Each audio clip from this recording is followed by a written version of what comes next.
오늘 시편 23편 말씀 1절부터 6절까지 전장 말씀인데요. 감사주의를 맞이해서 광야에서의 감사라는 제목으로 하나님의 말씀을 함께 상고하도록 하겠습니다. 국제 통계 사이트 월드미터의 보고를 보니까 12일 기준입니다. 전 세계 코로나19 사망자가 하루에 1만 명이 넘는다라는 보고가 있었습니다. 우리나라에서도 한 300일 전에 첫 확진자가 나오고 나서 어저께까지 492명의 사망자가 있었습니다. 그리고 어저께 오늘 계속해서 200명 이상의 또 확진자가 나오고 있습니다. 쉽지 않은, 그래서 사람들이 누구도 가보지 않은 길을 가본다. 지난 2월부터 시작된 바이러스 때문에 우리의 모든 생활이 멈추고 또한 위기를 만났습니다. 먹고 사는 것도 많이 힘들어졌습니다. 거기다가 전세 대란까지 겹치면서 서민들은 정말로 운신의 폭이 너무나도 줄어들어서 자존감마저도 또 삶의 의미마저도 잃어버리기 쉬운 그런 시기를 살아가고 있습니다. 그래도 우리 교회는 소상공인들은 별로 없는 것 같으셔서 좀 위로가 되지만 소상공인들이 많은 교회에서는 정말로 어려움을 많이 고백합니다. 성도들의 삶도 많이 무너졌고 교회도 위기를 만나고 있습니다. 광야입니다. 광야 같은 시기를 살아가고 있습니다. 우리 모두가 광야의 길을 걸어서 이 자리까지 왔습니다. 그리고 우리는 아직도 끝이 어딘지 알 수 없는 그 광야 한가운데 서 있습니다. 근데 사실 돌아보면 그 광야는 하나님께서 우리에게 또한 허락하신 삶의 자리라고 우리는 믿게 됩니다. 하나님께서 우리를 광야 가운데 주셨다. 그렇다면 그 이유가 무엇일까? 가만히 생각해보면 또한 더불어 여러분들은 어떠셨을지 모르겠지만 지난 한 주 동안 감사의 마음을 가지고 감사라는 프리즘을 통해서 저의 삶을, 우리 교회의 삶을 비추어 봐서 그런지 몰라도 참 하나님께서 은혜를 주셨구나, 감사하다 라는 생각이 들었어요. 가볍게로는 그런 감사도 있었습니다. 우리가 마지막으로 예배당에 모여서 식사를 한 것이 언제인지 아십니까? 1월 11일 우리 교회 창립 5주년 우리 권사님들을 세우고 통 크게 교회에서 부페를 불러가지고 식사를 했습니다. 마지막 만찬이었습니다. 그 뒤로 우리는 교회에서 식사를 할 수가 없었습니다. 여러분들은 어떻게 생각할지 모르겠지만 선교에 목말라 있었는데 그때 우리 라오스 팀이 선교를 다녀오지 않았더라면 우리가 선교들도 언제 들어가 볼 수 있었을까라는 생각도 해보게 됩니다. 아쉽지만 참 감사했구나 라는 그런 생각. 또 우리 성도님들 중에서 그래도 하나님이 은혜로 지켜주셔서 아직까지는 그렇게 건강 코로나로 인하여 어려움을 당하는 분들이 그래도 나오지 않았고 또 이렇게 이 자리에 모여서 함께 예배할 수 있으니 또 우리 자녀들이 이렇게 건강하게 자라고 있으니 얼마나 감사한 일인지 모르겠구나 라는 그런 생각이 들었습니다. 또 오늘 같은 경우는 특별히 우리 박순례 지사님 이렇게 오랜만에 얼굴 뵙게 돼서 너무나 큰 위로가 되고 반가웠고, 그럼에도 불구하고 오늘 뵀는데 어저께 뵌 분 같은 거예요. 굉장히 오랫동안 못 뵀는데 하나님의 자녀들은 이런 거구나. 우리가 주님 나라 다시 갔을 때 아주 긴 시간이라 할지라도 천년이 하루 같고 하루가 천년 같은 그런 살가움으로 만났구나 라는 그런 생각들을 해보게 되었습니다. 누가 뭐라고 해도 2020년 올 한 해는 확실히 우리 모두가 마음으로 참 어려움을 겪어내는 그런 시기입니다. 그런 가운데 우리가 추수감사주의를 맞았습니다. 감사절. 한 해를 돌아보게 되죠. 어려웠습니다. 신음소리가 들렸고요. 그러나 좀 더 정직하게 돌아보건대 그런 생각이 들었어요. 우리가 힘들다 하지만 모두가 힘들거든요. 우리의 힘듦이 주관적인 의미가 아니라 객관적으로 얼마나 힘들까. 우리의 부모, 그 부모 이전 세대들이 겪었던 한국전쟁 때의 그 위기, 일제시대 때의 그 위기, 과연 그만큼 우리가 어려웠을까. 우리가 예레미야 애가에 보면 성경에 참 이스라엘 백성이 어려웠던 시기를 기록하고 있죠. 그래서 제목도 애가입니다. 통곡하는 시죠. 예레미야 애가를 보면 바벨론 포로 때 정말 절망적인 상황 아니었습니까? 우리도 과연 그런 절망적인 상황에 진짜 살아갈까? 정말 그 시대와 우리의 시대가 같다고 얘기할 수 있을까? 여러분, 예레미야 애가 시대 때 바벨론 포로로 끌려갈 때 사람들은 그 자리에서 목숨을 잃었습니다. 많은 사람들이 목숨을 잃었습니다.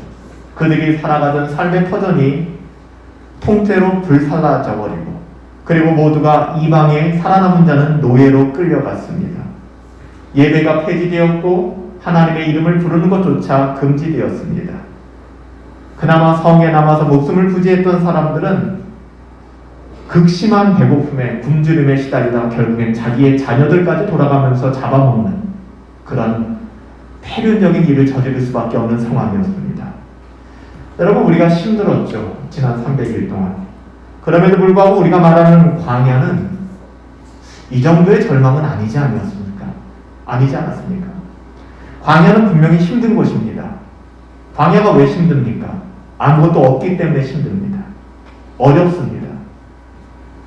그렇지만 오히려 반대로 우리는 이곳에서 하나님만을 의지할 수 있기 때문에 결코 우리의 마음이 가난해지거나 궁핍하거나 절망 가운데 빠지는 것은 아니죠. 광야에서 하나님께서 우리를 어떻게 인도하여 주셨고 또 어떻게 이끄셨는지, 지금 어떻게 이끌고 가시는지 여러분, 우리는 지금 잘 보지 못해요. 항상 사람들은 자기가 처해 있는 환경 속에서는 그 진실을 보지 못합니다. 시간이 지나고 나면 오늘을 평가하게 되죠. 여러분, 비록 오늘날 우리의 삶이 너무너무 힘들다 할지라도 하나님께서는 우리를 선하게 인도하고 계십니다. 어떻게 인도하고 계실까? 다소 촉박한 광야 생활이었기 때문에 불안한 마음은 없진 않지만 실제를 돌아보면 하나님께서 이스라엘 백성들을 어떻게 인도하여 주셨는지를 우리는 볼 수가 있습니다. 여러분, 이스라엘 백성의 그 광야 생활, 우리도 마찬가지지만 그 광야 생활에 대해 하나님께서는 이렇게 정의해 주셨습니다. 신명기 2장 7절 말씀에서 뭐라고 정의해 주셨냐면, 내 하나님 여호와께서 내가 하는 모든 일에 내게 복을 주시고 내가 이 큰 광야에 두루 다님을 알고 내 하나님 여호와께서 이 40년 동안을 너와 함께 하셨으므로 부족함이 없었느니라 하시며, 눈에 들어오는 글씨가 있어요. 뭐냐 하면, 비록 40년 동안의 광야이지만 중요한 키워드가 뭐냐 하면 너와 함께 하셨으므로. 여러분, 이걸 보실 수 있어야 해요. 비록 아무런 소망이 없다고 느끼실지 모르겠지만 우리의 삶에 하나님이 우리와 함께 하신다. 여러분, 이걸 보실 수 있나요? 하나님이 우리와 함께 하신다. 하나님이 우리와 함께 하시기 때문에 그 다음에 대꾸로 나오는 말이 뭡니까? 내게 부족함이 없다는 것입니다. 이건 하나님의 말씀이에요. 하나님이 신명기서를 통하여 이 세대 이스라엘 백성들에게, 야, 이 광야 40년 동안 물도 없고 먹을 것도 없고 아무것도 없는 모든 걸 박탈당한 이 시기에 그 40년이나 이어졌거든요. 끝도 한도 없는 그 시기. 그렇지만 그 시기에 여호와 하나님께서 너와 함께 하셨다. 300일밖에 안 됐지만 여러분, 그 시기에 그 어떤 형편 속에서도 하나님은 우리와 함께 하십니다.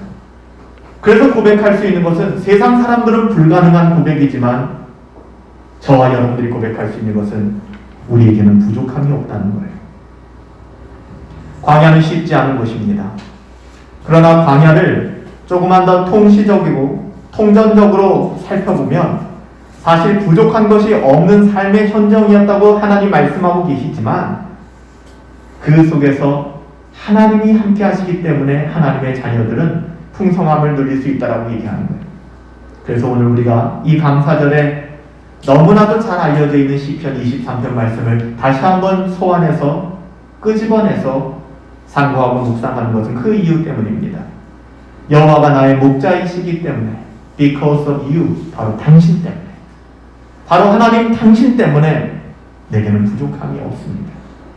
우리는 무엇으로 인하여 궁핍을 느낍니까? 핍절함을 느낍니까? 오늘날 하나님의 자녀라고는 하지만 정작 하나님을 박탈당하고 예배를 박탈당했음에도 불구하고 부요함을 노래하는 사람들이 있어요. 그렇지만 진정한 하나님의 자녀들은 이 땅의 모든 것을 다 잃어버린다 할지라도 오직 당신 때문에, 하나님 때문에 나에게는 부족함이 없습니다라는 그 고백이 우리들의 고백이 되는 것이죠. 그 고백의 환경은 사망의 음침한 골짜기였어요. 광야 40년이었어요. 팬데믹 300일을 경험해내는 우리들 세대에 우리가 마땅히 고백해야 될 그 내용들 알겠습니까? 나를 죽이려고 하는 적들이 가득한 전쟁터였습니다. 그 살벌한 적들로 둘러싸인 곳에서 수천만 명이 나를 에워싸 친친다 할지라도 오히려 내 마음이 안연합니다. 편안합니다. 비록 내가 사망의 음침한 골짜기를 걷고 있지만 이곳에서 나는 푸른 초장을 경험합니다. 여러분, 이것이 참된 신앙입니다. 하나님 때문에. 우리 자신을 돌아보라고 하나님께서 말씀하시는 그 말씀에 경청하시고 우리 자신의 삶을 돌아볼 때 우리가 쭉 짰을 때 나오는 엑기스는 그래서 은혜와 감사밖에 없는 것입니다. 20년 전에 저희 아버지가 많이 아프셨을 때 제가 깨달았던 것이 있었습니다.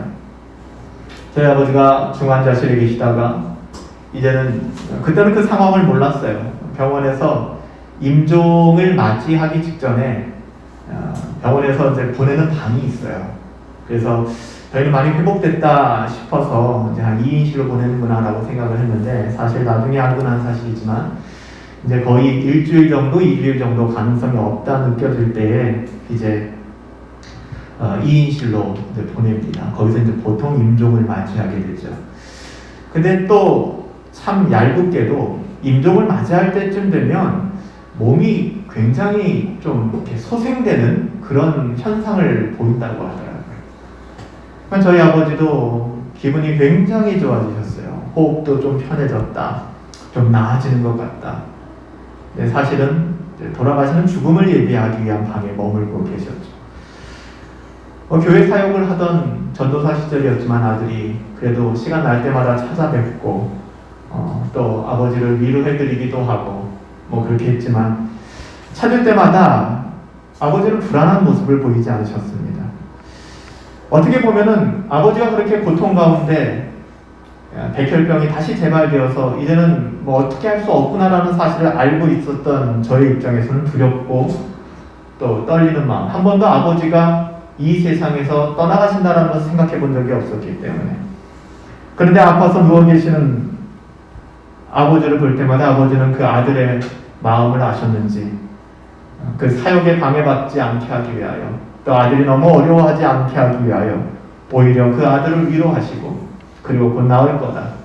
심지어는 낫지 않아도 하나님이 나와 함께 하신다라는 그런 당당한 모습을 보이셨어요. 그래서 저에게 있는 아버지의 모습은 병상 가운데서도 늘 당당한 모습이었습니다.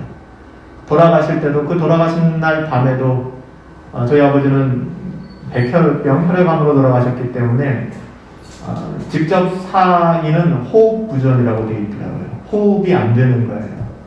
그래서 마지막 임종을 지켰던 저희 형님은 마치 아버지가 물에 빠져서 돌아가시는 것처럼 그렇게 돌아가셨다라고 그 순간을 이야기를 하더라고요. 근데 그날 밤에도 이야기를 하던데 계속해서 이 몸의 소망 무언가 우리 주 예수뿐일세 끝까지 이 찬송을 하시면서 돌아가셨다. 물론 그 조금의 순간에는 많이 고통스러워 하셨지만 그래도 하나님을 바라는 그 소망 가운데 그리 가셨다라고 이야기를 들었습니다. 아, 이게 신자의 모습이구나. 이게 신자의 삶이구나. 나도 이렇게 죽어야겠다. 나도 이렇게 갈 수만 있다면 힘들고 어려울 때 내 몸을 저주하고 사람들에게 불평과 원망과 짜증, 심지어는 살아계신 하나님을 모욕하는 것이 아니라 이 몸의 소망이 무엇이겠습니까? 오직 우리 주 예수밖에는 없습니다. 그러고 나서 저희 아버지가 돌아가신 이후에 저희 어머니가 그런 말씀을 하시더라고요. 야, 하나님 참 감사하신 분이라고. 아내가 남편이 떠나가는 것을 여러분 볼 수 있다고 생각합니까? 너무 힘든 일일 거예요. 근데 저희 어머니가 계속해서 아버지 옆을 지키시다가 그 돌아가시는 그 순간만큼은 무슨 생각이 들었는지 갑자기 병원비가 좀 얼마나 나왔나 이걸 정산해 보려고 내려가셨다는 거예요. 그 짧은 시간 한 10분, 20분 그 사이에 돌아가신 거예요. 그러니까 어머니가 그러시는 거예요. 하나님께서 내가 그것 보는 것을 감당치 못하실까봐 그리 하셨더라. 아, 이것이 신자의 고백이구나. 이것이 신자의 삶이구나. 마음만 먹으면 원망할 수 있고 마음만 먹으면 불평할 수 있고. 전 지금도 기억나요. 제가 사역하던 저희 아버지가 추석 바로 전에 돌아가셨는데 가을 그 청명한 하면 몇 번 돌아가실 위기가 있었기 때문에 제가 한 주 교회를 빠지고 아버지를 지켰던 적이 있어요. 그리고 그 다음 주는 교회에 다시 사역을 하러 갔죠. 주일날 돌아가셨거든요. 주일날 급하게 전화가 오는 거예요. 아버지가 위독하시다. 참 못난 아들은 기껏 묻는다는 게 이번에 진짜냐? 내가 가야 되냐 말아야 되냐 이걸 물었어요.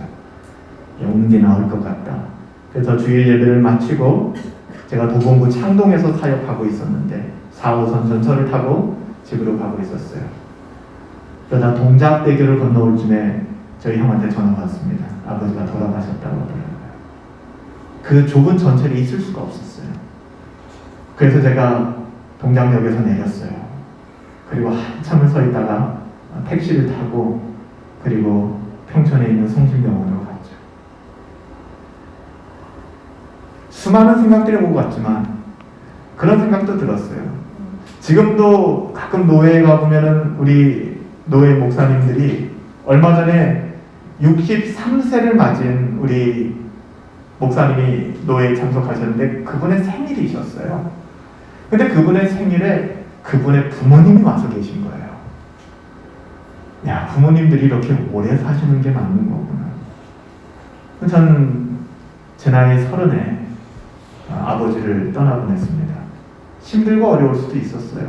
그럼에도 불구하고 저의 삶을 돌아보건대 또 얼마 전 저희 가족들이 함께 또 아버지의 묘를 방문하고 또 그렇게 잠시 머물고 돌아오면서 그냥 하나님 앞에 얼마나 감사한지, 형제들이 건강하게 자랄 수 있다는 것, 그리고 또 어머니가 건강하게 계실 수 있다는 것, 그리고 우리 마음속에 낙심함이 없다는 것, 이것이 얼마나 감사한 일인지, 또 이것이 어떻게 보면 하나님의 자녀들 신자의 삶이어야 되는 것이 아닌지 그런 생각들을 가졌어요. 여러분, 우리 주님께서 말씀하신 삶은요, 언제든 감사하는 거예요. 언제든.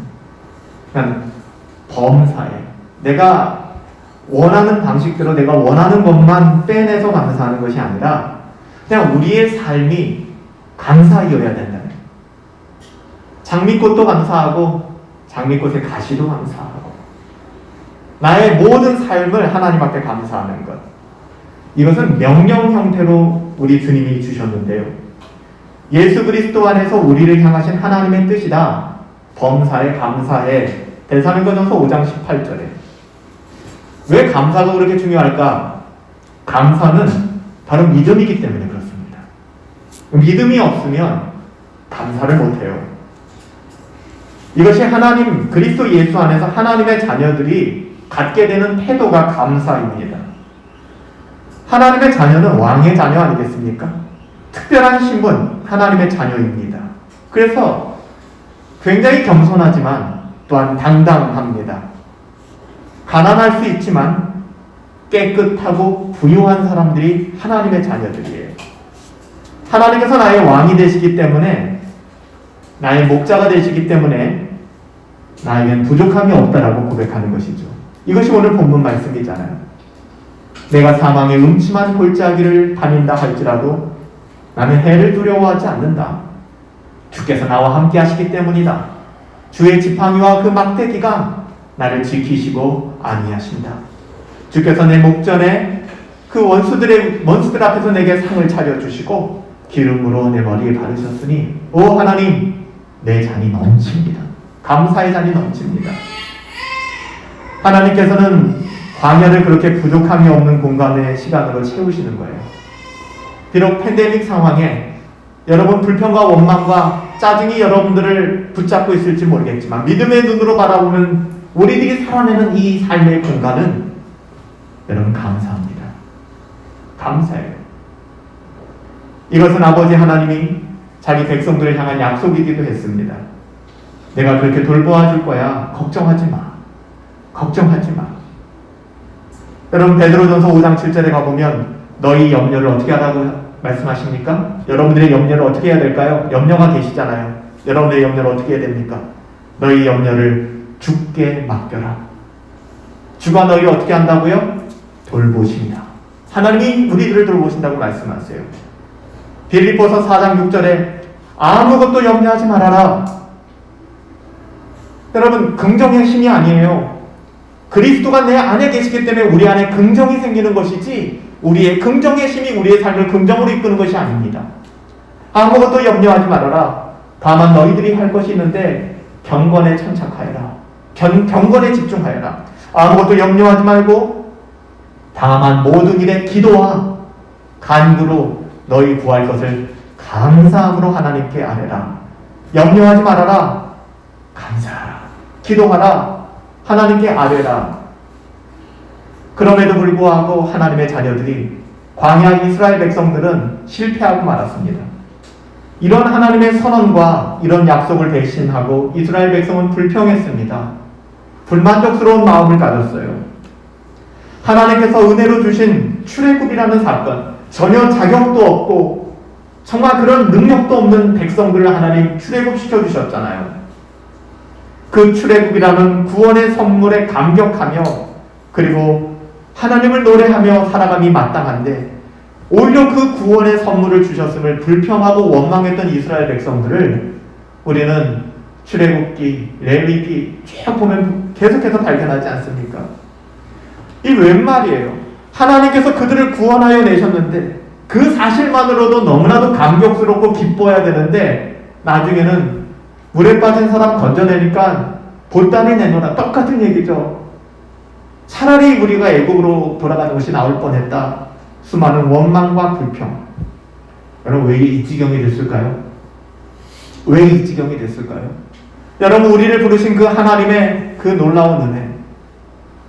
제가 여러 번 말씀드리지만 이렇게 미세먼지가 좀 많거나 좀 날이 춥거나 할 때는 제가 미금역에 있는 천사의 도시 오피스텔을 걷습니다. 한 바퀴 걸으면 한 220m 되거든요. 실내를. 8층부터 시작해서 3층까지 4층까지 쭉 몇 바퀴씩 돌아서 그렇게 내려올 때가 있어요. 제가 이 이야기 왜 하시는지 아시죠? 우리 교회가 처음 개척했던 그곳을 수도 없이 저는 지나치면서 기도합니다. 생각합니다. 그리고 하나님께서 우리에게 주신 은혜가 어떤 것인지, 이곳에 처음 오게 되었을 때에, 그리고 이렇게 옮겨오는 과정들 하나하나 다 생각이 나고, 그때의 그 얼굴들, 그 웃음소리들, 저는 그것을 잊을 수가 없어요. 그렇게 기쁘고 감사한데 어느 한순간 저도 인간인지라 때로는 교회가 무겁게 느껴지고 원망이 나오기도 하고 불평이 나오기도 하는 그런 연약함들이 제 안에도 있거든요. 이스라엘 백성들하고 똑같더라고요. 왜 이 지경이 되었을까라고 생각해보면 그 답이 뭔지 아세요? 탐욕입니다. 탐욕. 하나님이 우리에게 주신 것에 만족하지 못하고 더한 것을 바라는 거예요. 그리고 그 탐욕이 거절당하면 우리는 하나님을 향하여 즉각적으로 원망하게 됩니다. 이스라엘 백성도 똑같았어요. 민수기 11장 4절에 가보면 이스라엘 백성이 이 지경이 된 것은 그들의 탐욕 때문이었다고 얘기합니다. 그들 중에 섞여 사는 다른 인종들이 탐욕을 품음에 이스라엘 자손도 그리 되었다고 얘기합니다. 악화가 양화를 구축한다고 했죠. 우리 가운데 누군가가 한 사람이 불평하기 시작합니다. 원망하기 시작합니다. 그것은 고스란히 그 사람에게 영향을 주기 시작합니다. 경건을 추구하지 아니하고 늘 깨어있지 아니하면 우리는 늘 사단의 먹잇감이 되는 것이죠. 우리의 마음도 그들과 똑같이 원망하게 됩니다. 하나님께 감사해야 될 것이 너무 많은데 그것으로 인하여 불평, 원망이 되는 거죠. 여러분들이 여러분의 자녀를 낳았을 때 그 순간을 잊지 못하지 않습니까? 우리 집사님들. 저도 그래요. 지금은 다 컸지만 처음에 아이가 나왔을 때 매일매일 사진을 찍어주며 매일매일 하나님께 감사하고, 그런데 어느 한순간 그 사랑스러운 선물, 그 아이로 인하여 분노하고 원망하고 짜증낼 때가 있다는 것이죠.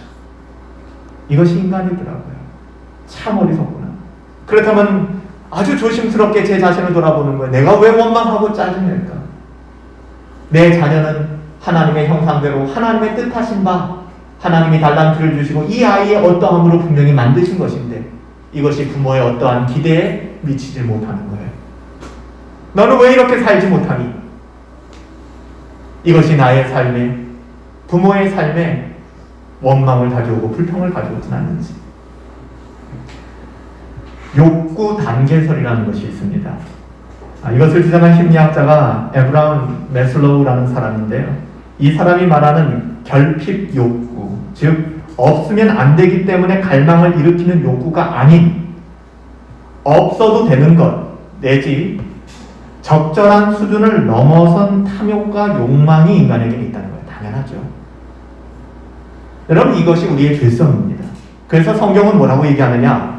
야고보서 1장 14절부터 15절에 가보면 오직 각 사람이 시험을 받는 것은 모든 사람, 각 사람이 시험을 받는 것은 자기 욕심에 이끌려 미혹됨이니 욕심이 잉태한 즉 죄를 낳고 죄가 장성한 즉 사망을 낳는다.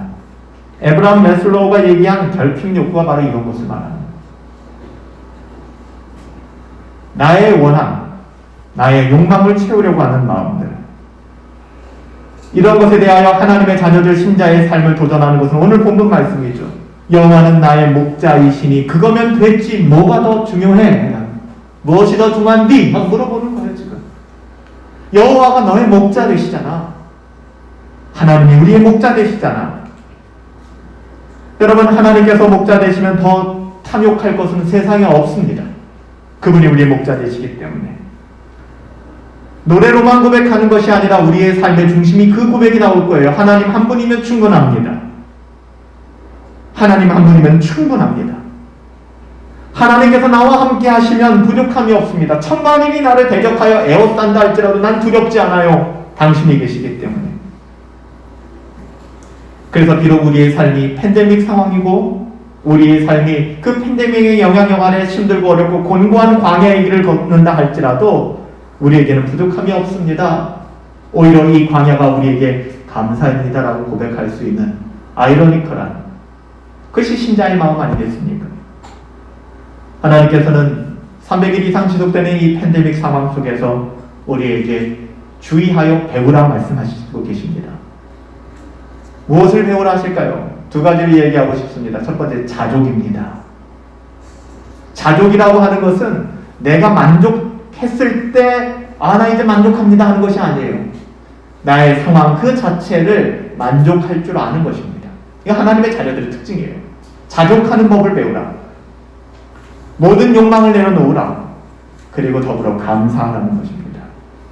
여러분, 우리는 재수가 없어서 코로나19 바이러스가 창궐하고 재수가 없어서 지금 전셋집을 못 구하고 재수가 없어서 우리의 삶이 이 지경이고 여러분, 이렇게 이해해서는 절대 안 됩니다. 운, 재수, 여러분 이것은 하나님의 자녀들이 쓸 수 있는 용어가 아닙니다. 우연, 여러분 이것은 불신앙입니다.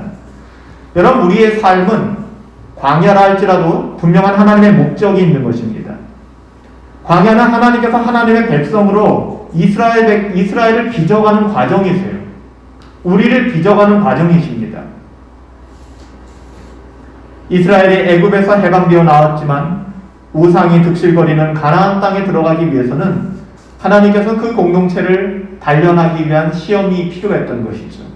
그것이 어찌 보면 광야 40년이었습니다. 이 팬데믹 상황 속에서 우리도 다 다르지만 각자에게 주신 그 무거운 짐 그리고 치료에 대한 대가 지불, 이 모든 것을 우리에게 요구하심은 궁극적으로 하나님은 선하시기 때문에 우리의 인생에 유익이 되기 때문에 크리스찬과 소망이 마지막 천성문을 향하여 갈 때 요단강을 건널 때 크리스찬은 끝없이 자기의 정죄감으로 그 강 속에 수장되어 갔습니다.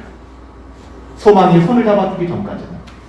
하나님 왜 모든 시험을 다 통과하고 마지막 그 강만 건너면 되는데 그 어려움을 내게 허락하십니까? 거기에는 하나님의 이유가 있다는 사실. 여러분, 이런 어려운 시기일수록 그렇기 때문에 교회는 더 하나 되어줘야 합니다. 교회가 교회를 비난해서는 안 돼요. 다시 하나님의 말씀으로 돌아가야 합니다. 신자가 신자를 소중히 여겨야 합니다. 공동체를 회복하셔야만 합니다. 광야의 황량함 그리고 막막함 이 속에서 우리는 하나님만을 의지하여 사는 법을 배우게 되는 것입니다. 광야의 길에서는 눈에 보이는 것을 갖고 살지는 않습니다. 눈에 보이는 것이 전부라고 생각한다면 우리는 절망할 수밖에 없죠. 오르는 집값을 바라보며 경제 유동성을 바라보며 여러분 어떻게 살아가겠습니까? 정치적인 위기를 바라보며 우리는 뉴스만 틀고 그 뉴스를 보면 도무지 살 수 없는 걱정과 염려로 도배된 인생을 살 수밖에 없을 것입니다. 여러분, 우리는 광야에서 이렇게 긴급한 일에 시달려서 우리의 삶을 대처해서는 안 됩니다. 중요한 것이 무엇인가를 그 광야 한복판에 서서 바람 부는 언덕에서 우리는 그것을 주시하여 볼 수 있어야 됩니다. 그래서 히브리서 기자는 히브리서 11장 1절부터 2절에 믿음을 요구합니다. 믿음은 바라는 것들의 실상입니다. 믿음은 보이지 않습니다. 그렇지만 보이지 않는 것들의 증거가 됩니다. 믿음의 사람들은 한결같이 이로써 증거를 얻었습니다. 보이지 않는 하나님과 동행하며 사는 사람들. 뜻이 의합치 아니하고서 어찌 동행이 가능하겠습니까? 하나님과 그 뜻이 맞을 때 비로소 하나님과 동행하기 시작하는 거예요. 철저한 하나님을 향한 신뢰. 하나님은 선하셔. 여호와는 나의 목자가 되시면 내게는 부족함이 없다는 것을 배우게 하신 것이 바로 광야입니다.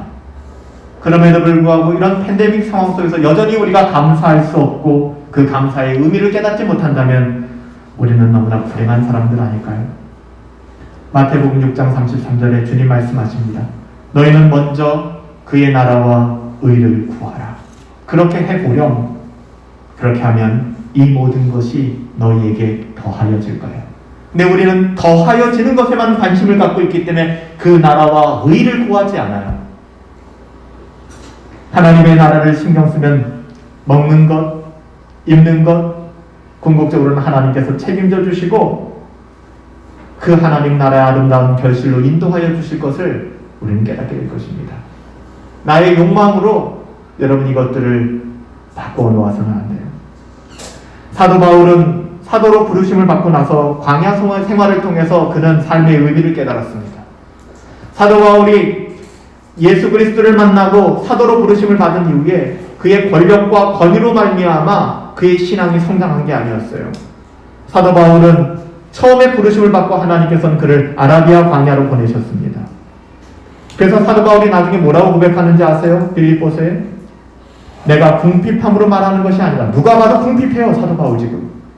내가 궁핍함으로 말하는 것이 아니라 어떤 형편에서든지 나는 자족하기를 배워요. 제가 주식의 귀재고 부동산에 통달해가지고서 얼마의 자산을 가지고 어마어마한 자산을 모았다니까. 그럼 여러분 제 말에 조금 더 집중해서 들으시겠습니까? 전 목사님 말씀 들으면 그쪽에 집을 사면 집이 올라. 야, 목사님 매일 아침마다 새벽 묵상이 아니라 오르는 주식 좀 찍어주세요. 그러면은 뭔가 일어날 것 같아요. 여러분 이렇게 해야 여러분들 눈이 열리고 귀가 탁 트이시겠습니까? 사도 바울이 얘기하는 거예요. 누가 봐도 궁핍한 삶을 사는 사도 바울이지만 내가 궁핍함으로 말하는 것이 아니라 나는 어떤 형편에서든지 자족하기를 배웠다. 나는 비천에 처할 줄도 알고 때로는 빌립보 교회들이 많은 연보를 해줘서 내가 풍부에 처할 줄도 알고 곧 모든 일에 배부름, 배고픔, 풍부, 궁핍에도 내 마음이 흔들리지 않고 한결같이 선하신 하나님을 고백하는 믿음을 배웠다. 그리고 나오는 말이 그 유명한 말씀이에요. 내게 능력 주시는 자 안에서 내가 모든 것을 할 수 있다. 여러분 이 말씀은 시리에 차 있는 사람이나 절망 속에 있는 사람들한테 야, 너 할 수 있어. 넌 뭐든지 할 수 있어. 내게 능력 주시는 자 안에서 너는 회복할 수 있을 거야를 말하는 것이 아니에요. 이 말씀은 내게 능력 주시는 자 안에서 그 어떤 환경과 상황 속에서도 내 마음이 요동하지 않는 일체에 자족하는 마음을 배웠다라고 얘기하는 것입니다. 여러분 이것이 신자의 삶이에요.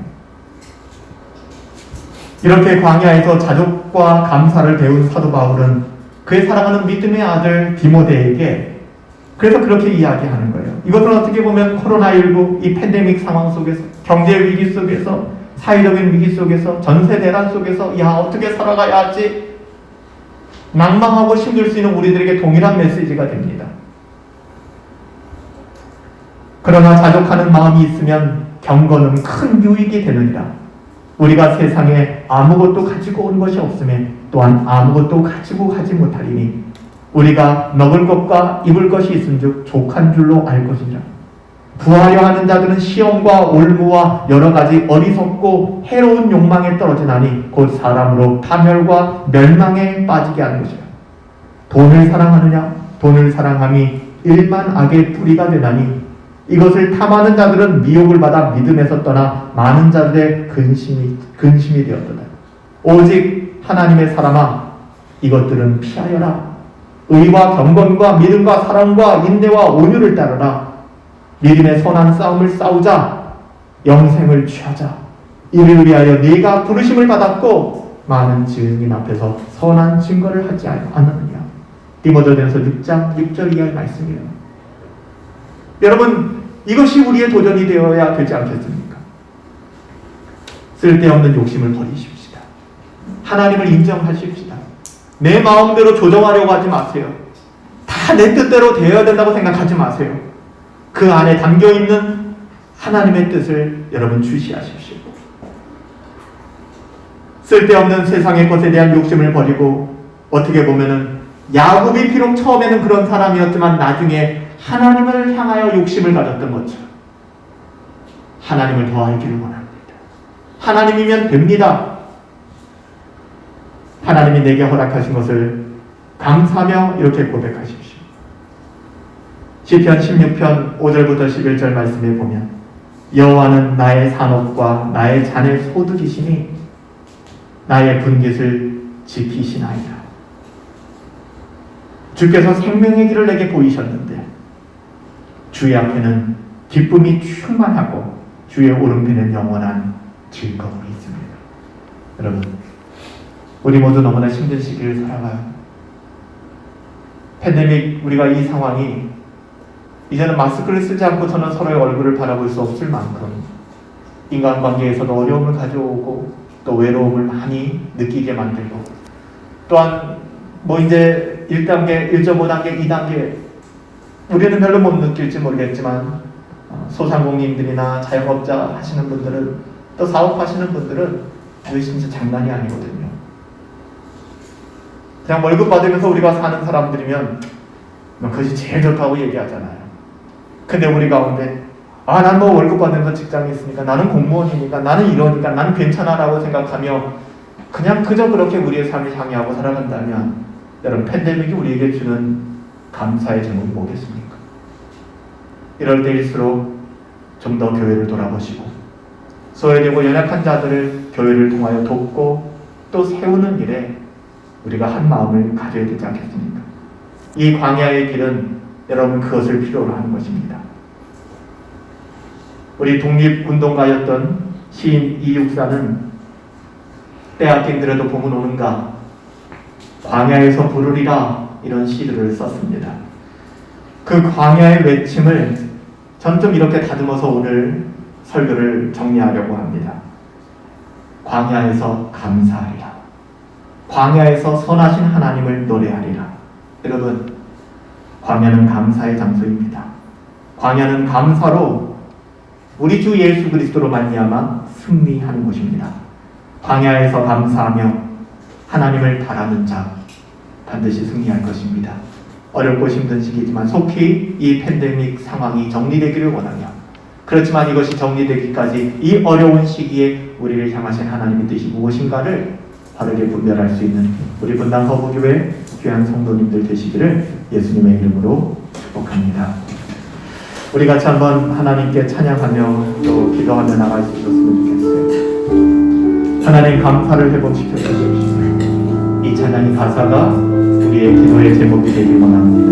날 구원하신 주님, 날 구원하신 주 감사, 모든 것